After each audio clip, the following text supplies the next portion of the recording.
I won a trip to the Caribbean in a contest, but my husband Andrew threatened to divorce me if I didn't let him and his mom go instead.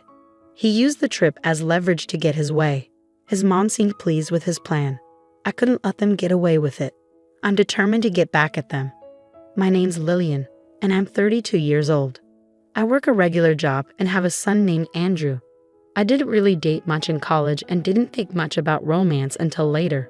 When I turned 30, my parents, worried about me, helped me find someone to marry. Andrew seemed like a good match. He cared a lot about his family, which was important to me too. We got married and everyone was happy for us. It felt like a dream come true. About 6 months into our marriage, I got a bunch of calls from Andrew. He sounded really tired when I called him back. He told me his dad, Alfred, had collapsed at home and was rushed to the hospital. It was shocking news because Alfred had always been healthy. After Alfred passed away, Andrew became very attentive to his mom, who was now alone. He'd visit her every day, take her out for dinner or shopping, and even took time off work to go on a trip with her. It's not like he ignored me, but whenever there was a conflict in our plans, he'd choose to be with her. He'd say things like, "Sorry, Lillian, Mom needs me," or "We planned this with Mom a while ago." I'd agree, but deep down, I felt frustrated. Why was I always the one having to compromise? Wasn't Andrew's mom being a bit too demanding? No matter why Andrew is so attentive to his mom, it's clear he's really close to her. Apart from this issue, our marriage was fine. I just figured this was normal. My personal escape? Doing crossword puzzles with prizes.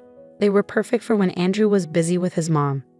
Sometimes, I even win gift cards or food. One day, I won a big prize, 2 tickets to the Caribbean. I was so excited, I checked the win multiple times. But before contacting the airline, I had to decide who to take. My first thought was Andrew, but I hesitated. He often traveled with his mom, and I didn't want her to come along if I suggested we go together. After thinking it over, I decided to give the trip to my parents. On my way home, I stopped by my parents' place to share the exciting news. "Mom, guess what? I won tickets to the Caribbean," I exclaimed. Mom's eyes widened with delight. "Wow, that's fantastic. You and Andrew must be thrilled." I hesitated for a moment before replying, "Actually, I want you and Dad to have them." Mom was taken aback. "For us? Are you sure?" she asked, pleasantly surprised. "Absolutely. Andrew travels a lot already. I want you two to enjoy this opportunity," I explained. Mom was beaming with joy, but Dad seemed worried. "Dad looks concerned," I noticed.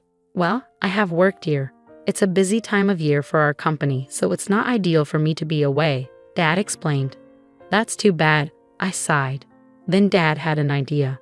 "Why not go with Olivia instead? It was your prize originally, right?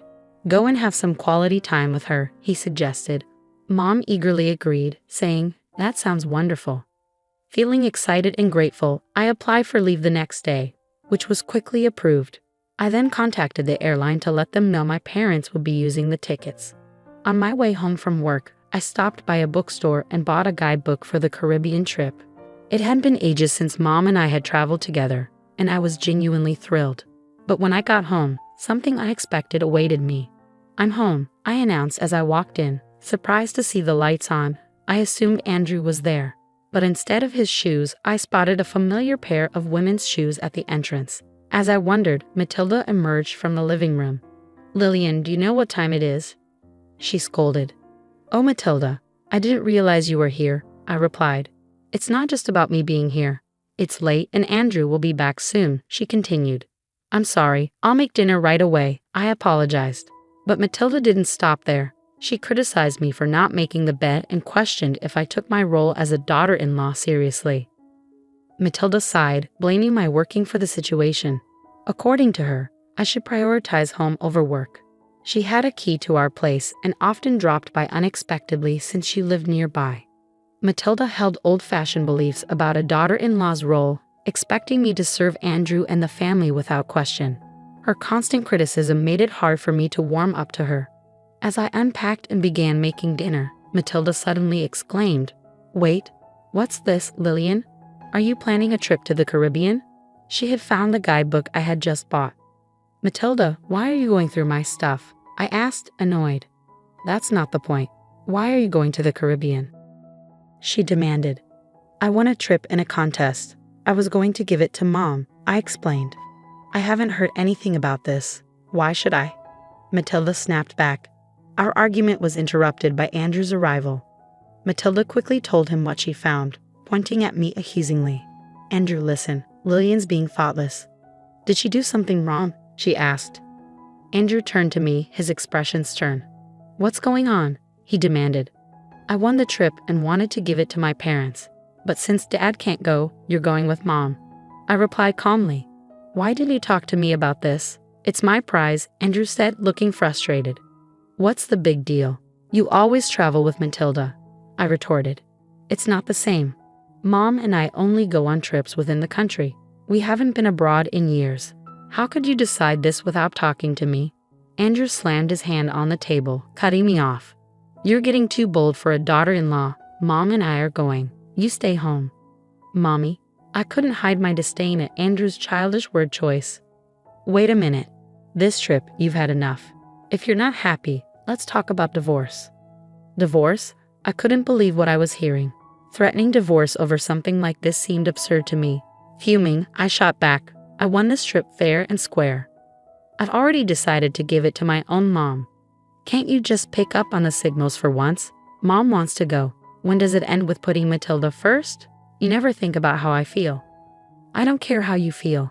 Like I said, this trip is for me and Mommy. Stay home and behave, Andrew insisted coldly. My affection for Andrew was quickly fading. It was clear I ranked lower than Matilda in his eyes. I couldn't keep dealing with their ridiculous dynamic, so I calmly told Andrew, fine, do what you want and enjoy your trip. You should have listened in the first place. Do what you want, Andrew replied dismissively, a far cry from the caring Andrew I once knew.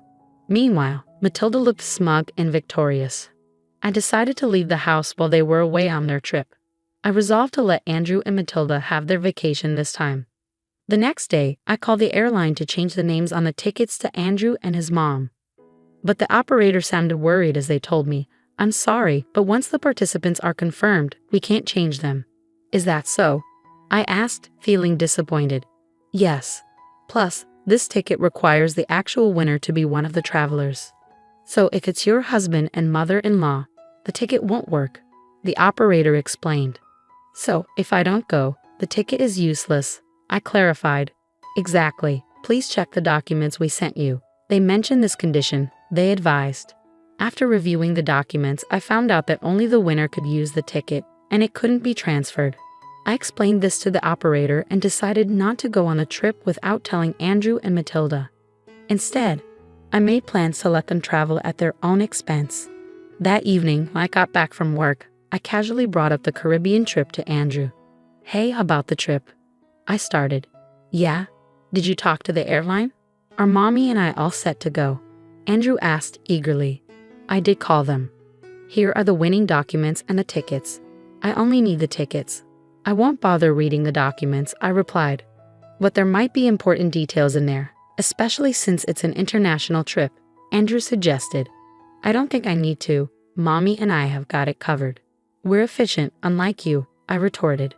Fine, whatever. I'll leave them here just in case, Andrew said, sounding annoyed.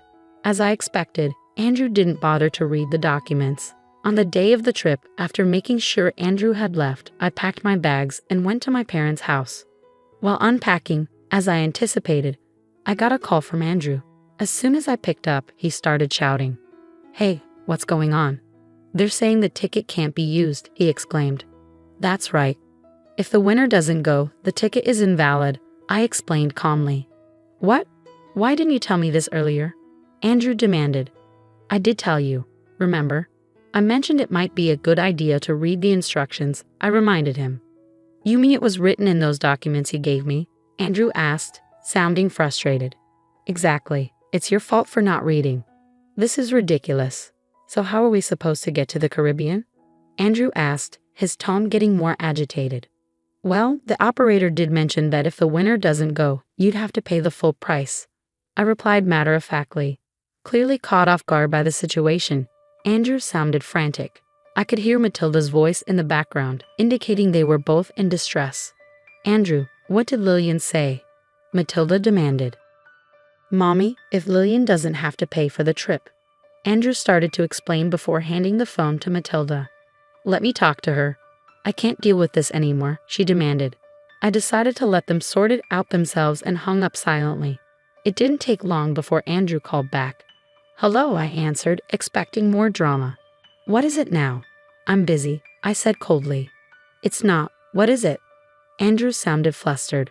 I tried to buy the tickets, but the credit card isn't working, he explained. Huh? I don't know anything about your card, I replied, puzzled. It's not mine. It's your card, Andrew clarified. Oh, so you're saying you used my card without my permission? I accused. I just need to fix it now. When I checked my wallet this morning, my card was missing. I had a hunch and immediately froze it. I knew you stole it, Andrew retorted. Are you kidding me? I was planning to shop with that card abroad. Always messing things up, you jerk. I fired back.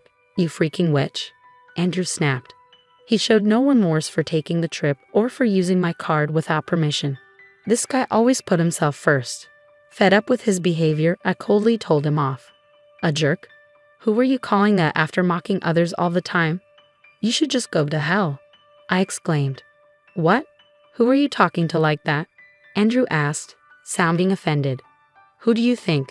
Calling out for Mommy is honestly creepy. If you love Mommy so much, why don't you two just stay together? I can't handle you, a mama's boy. There's no value in us being married, I declared. Hey, calm down. If you keep this up, we'll divorce, Andrew threatened. Fine by me. I was thinking the same thing. I've left the house and don't plan to come back. Enjoy your time abroad with your beloved Mommy. Hope you both drown in a Caribbean. I shot back before hanging up, feeling both angry and relieved. Furious, I ended the calls and blocked Andrew and his mother. Then, I went to a law firm my dad suggested and started the process of ending my marriage. When I looked at our savings to divide our assets, I saw that our joint account was empty. Andrew had taken out money multiple times, all around the time he went on a trip with his mom. It was clear he used the money for their travels. And he also used my credit card without asking. I demanded a big payment from him. As a result, he ended up owing money and was being chased by creditors. His mom, who used to get whatever she wanted, now had a strained relationship with Andrew, arguing with him every time they saw each other. It's funny how things turned out considering how spoiled he used to be. Meanwhile, I decided to stay with my parents for a while. I've caused them worry, so I want to make it up to them by living with them and taking care of them. Honestly, I'm done with marriage. What's really important is having a loving family. Going through this divorce made me realize that all over again.